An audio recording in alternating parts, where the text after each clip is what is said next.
Welcome back, YouTubers and Madden fans. This is Madden Money Shot, sniffing out the Madden cheese as always. I got some plays for you today out of the Patriots playbook. If you guys don't know, I did an entire breakdown of the Patriots playbook on my website, MaddenMoneyShot.com, as well as on my Patreon. All that information is in the description below. But today's formation, I'm going to be using a formation that I spent a lot of the game in, the big nickel over G, a new formation of the game this year. A lot of people have been doing work on this, but I guarantee you nobody has put out a play quite like the play that I'm going to show you.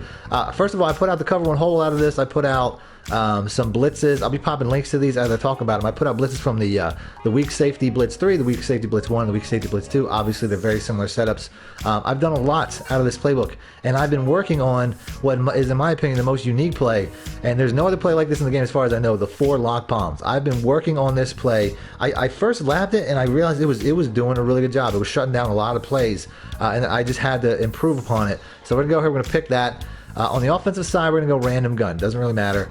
So the first thing that your opponent is going to notice before they run it against this play or after they run it against this play is they're going to notice that it doesn't look like there's any safety help on the left side of the field. And that's perfect, because that's what I want them to think. Because bottom line is I'm going to put this guy here in a deep half, and I'm going to put this guy here in a deep half, and we're going to have a cover 2 safety setup where we basically have man cover 2 on one side and essentially man cover 2 on the other side. And then I'd also like to put these guys on cloud flats. So you basically have cover 2 on the right side, cover 2 man on the left side with some safety help. Now I can't move the ball here because I'm not on offense, but I typically like to run the man side to the short side because typically people like to bring their receivers across the field into the zoning area. So it'll look like they're getting beat, but then they'll be running into zones, which I think is a really nice setup. Now also, this guy over here, he starts off over here. So let's go ahead and let's restart the play. He starts off over there. Which is going to make him, it's going to look like, there's no coverage back there. So luckily he'll come over there and he'll take care of that. A quick way to do this, by the way, is I'm going to reset it. If I hit triangle twice or Y on Xbox and then hit L1 and then hit left on the left stick, I get my deep half. Hit triangle twice, hit circle right on the right stick, and you got your deep half. So let's go ahead and let's do it like this. I think what I'm going to do, I would like to move the ball over, but let's go ahead and let's run it base just like this first.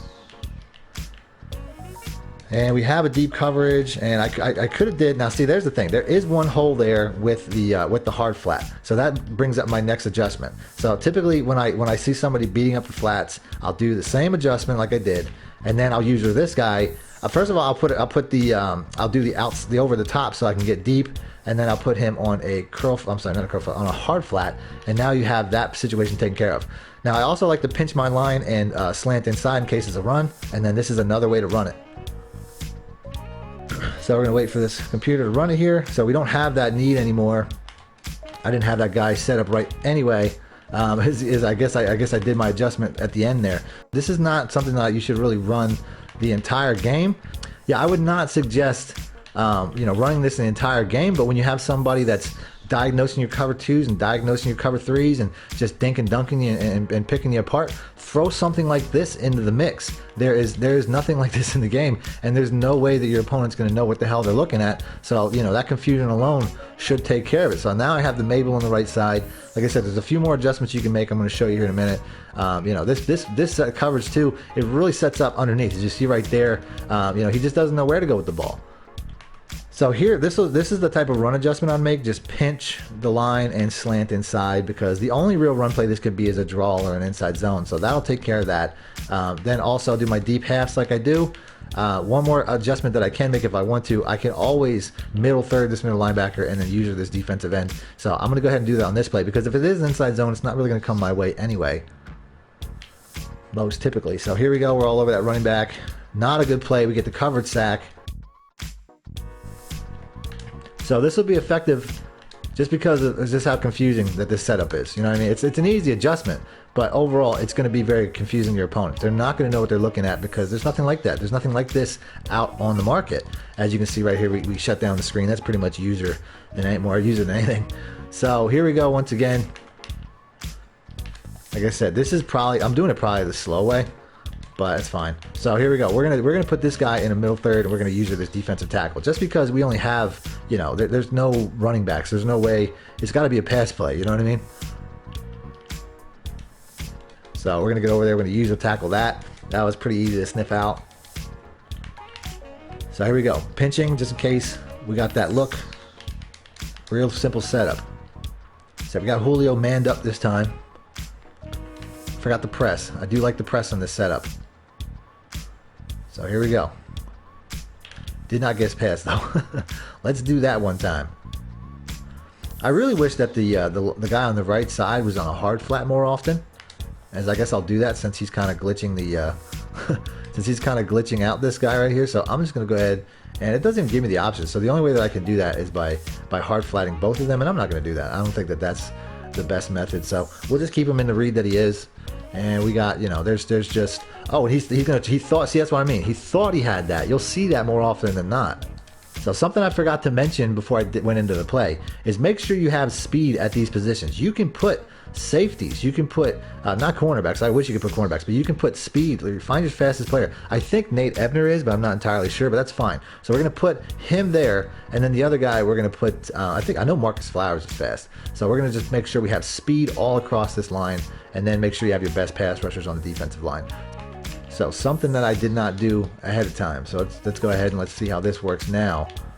You definitely have a single back look now. I don't know what I did, but I don't know how that happened. But let's go ahead and let's run it like this.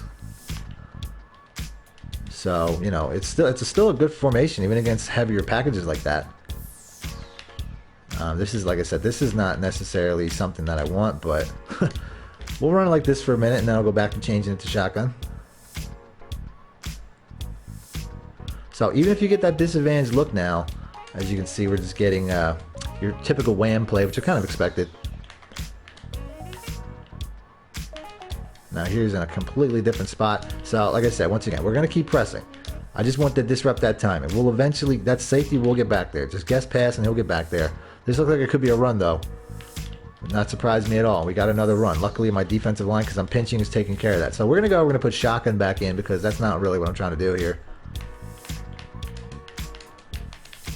So here we go. There's the setup. Like I said, I got to keep remembering to you know, jam those guys. I want to jam them at the line. We have a possibility of a run up the center, so I got to be aware of that. It's not it. Oh, and he was there. That's right. Knock it out. Tight coverage. I just totally messed that up. But that's okay because that's our user anyway. Oh, I gotta remember to press. That's the thing. So here the running back's going out. It's obviously not a run play. So at the very least, I'm gonna test my coverages here. And we got a sack. I told you, those inside, whenever you pinch that, for some reason, you'll get that type of heat. When you pinch and slant inside, for whatever reason, there will be times where guys will just get straight in like that. I don't know why that is. It's not a nano, even though it's an A gap. I mean, that's kind of why I'm standing in the gap. I'm not going to lie. That's kind of why I'm constantly hovering that gap. But regardless, it's not, you're not going to see that every time. So pressing. Maybe I have to do that first before I do my adjustments. I'm not entirely sure. So this could be an inside zone. So once again, I got to be prepared for that.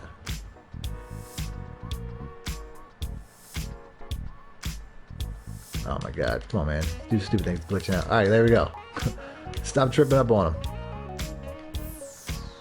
So here we go. There we go. So there's a lot of routes there, and it got taken down. That's what those man coverages will do.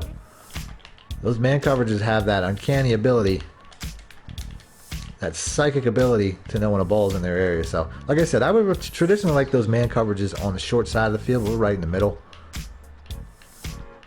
Oh, and that zig. Oh, and I'm on that. Oh, and I'm on that. Give me that. Let's go. Like I said, there's nothing there. As long as you cover that inside, there's nothing there. There was a lot of stuff crossing. I want to show the replay on that because there's a lot of stuff crossing, but it was tight. That's why this is perfect for crossing plays, because you got that tight man defense. You know what I'm saying? They reroute them. Look at that. Look how tight that coverage is on these guys. On the man side. You know what I mean? He's right on that. He could probably hit that drag. There's a chance that he gets tackled. I'm in the area, though. On the other side here, you have, I don't know how, it's doubling almost because I have that zone over the top. So it's taking away any throwing window there. And I think is that Julio? Julio's not on the side, so. But yeah, that's, you know, and then I just have to do my job in the middle. You know what I mean? Like the outside is taken care of. I'm taking out that guy. Julio gets deep, and that's the guy he eventually throws to, and I'm just there to cut it off. So, you know, lots of crossing routes. There was at least 3-4 guys in the middle at one time. So that's it. If you guys want to see more defensive plays or more plays out of this formation or playbook, do me a favor, hit the like button or let me know in the comment section. Other than that, thanks for watching. Madden Money Shit out. Need more help or just want to show your support? Then head over to my Patreon and join my team, where you can get exclusive content like ebooks and bonus plays, as well as early access to my vids and more. Link in the description below.